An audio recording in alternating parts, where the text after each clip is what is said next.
All right, guys, welcome back. So we are exactly 5 weeks from seeding on this lawn. This is our 365 SS Kentucky Bluegrass, and it is ready for its first mow. There's a lot of weeds in here. I'm not gonna lie, there's a lot of weed, but we're not gonna worry about that right now because there's a lot of grass. It needs to get mowed up. We're gonna hit it with a dose of fertilizer as well tonight. We wanna get this thing pushing hard. There's a lot of good grass in here that I'm very excited. So let's walk through here real quick so I can show you guys just what we're working with, all right? So you guys can see here, a lot of good grass. Also got some nutsedge.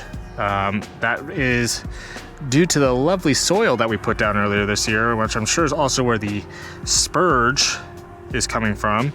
So we got a lot of weeds in here, but ultimately at the end of the day, what we want to do is we want to start cutting this so that way we can start getting the stolons to start running out a little bit more. We want this to start thickening up. So in order to do that, we want to start,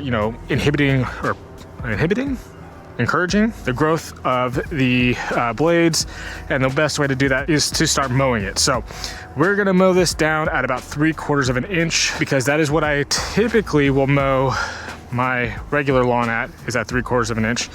I will use my Webb at 3/4 of an inch and get that going. And basically what that's gonna do is it's gonna help just kind of start getting everything going, start thickening up the lawn very quickly, also getting rid of obviously the top part of the weeds here. We don't want anything to go to seed. Everything's nice and dry. We stopped watering for a couple days so we can get the ground nice and dry again. So that way obviously we're not tearing anything up, but we are gonna use the Webb, which should be pretty light. I do say, if you're gonna do your first mow, use something light, don't use something heavy if you can avoid it. If you only have, a big, gas mower, just make sure the ground is nice and dry before you do anything. You don't want to tear up all those new roots that are in there and, kind of take away the work that you've done. So what we're gonna do, mow this thing down. We're gonna take the Webb through it, 3/4 of an inch. Like I said, you don't want to take off more than, your 1/3 rule, especially at this rate of where we're at in germination. You don't want to, really go over that 1/3 rule of mowing too much of the grass off. So we're gonna take it off and then we're gonna hit it with some nitrogen to really start promoting more of that top growth. So let me go grab my mower real quick.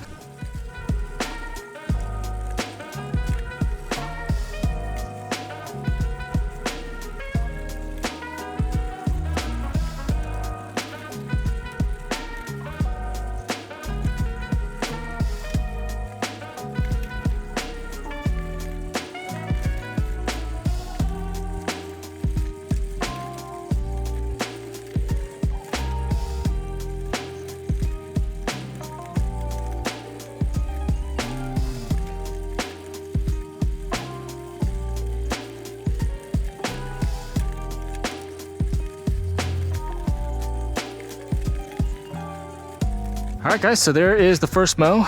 Nothing too crazy. Got some stripes. So when you guys are doing that first mow, just make sure that you're not doing anything kind of crazy. You don't want to cut it too much.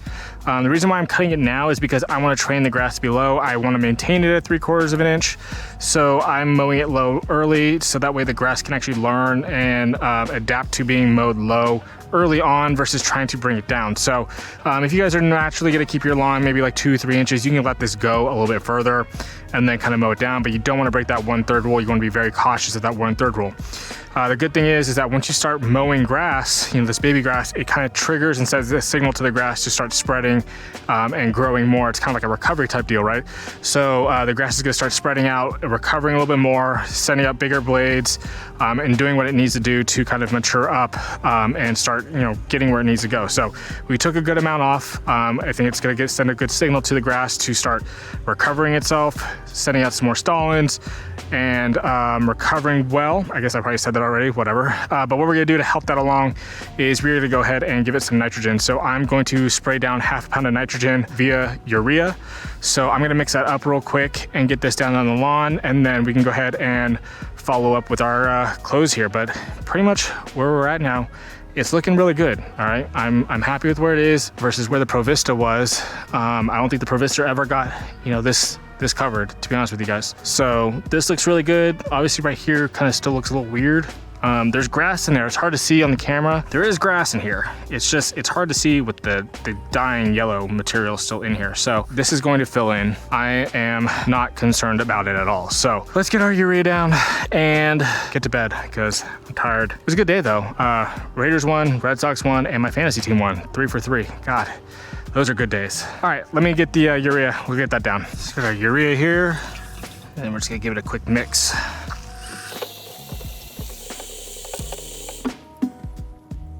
All right, so urea is ready and we're gonna go ahead and pump her in. All right guys, so now that the weather is starting to cool off too, like are you guys planning any renovations? I'm thinking that next year I'm gonna kill off the other grass in my front lawn and replace that with this. Because honestly, I know it's kind of ridiculous, but I already love the way this looks. I know it's full of weeds, but I know we can manage those and get rid of them. I know that, you know, it's gonna take some time, but honestly, with the quick germination that this Kentucky Blue had, I mean, it germinated only a couple days after perennial ryegrass. And don't get me wrong, like I like perennial rye. I think nothing will stripe like a perennial rye will, but at the same time, nothing feels like Kentucky Blue when you walk on it. There's just a whole different feel to it. When I walk on the perennial rye, just, I don't know, I don't like walking on it. And it's such a weird thing. I love looking at it, don't love walking on it. So what I think I might do next year is I'm going to kill off the lawn around the beginning of July. Again, seed at the end of July, go all of August, get that thing seeded in, you know, really root down.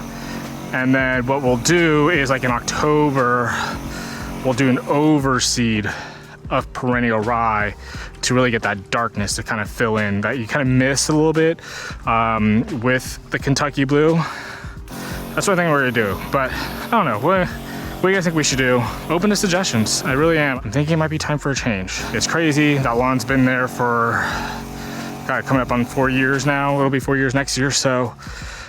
I don't know. I think it might be time for a change. What are you guys doing? I mean, are you guys changing out your lawns regularly? Do you guys keep your lawns pretty simple?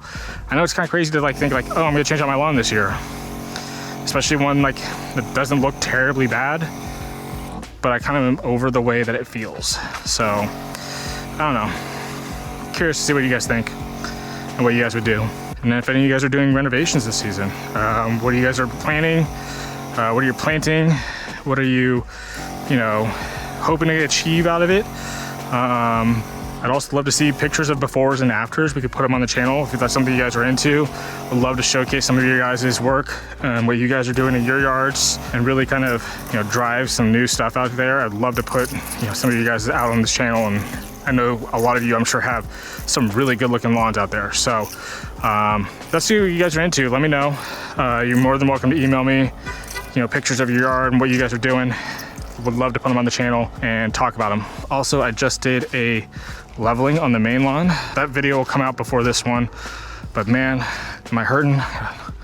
Blisters on my hand here. Just maybe hard to see there, but man, am I hurting. That was, I think I did it all from in about 5 hours, 5-6 hours, and I can't tell you how bad I hurt.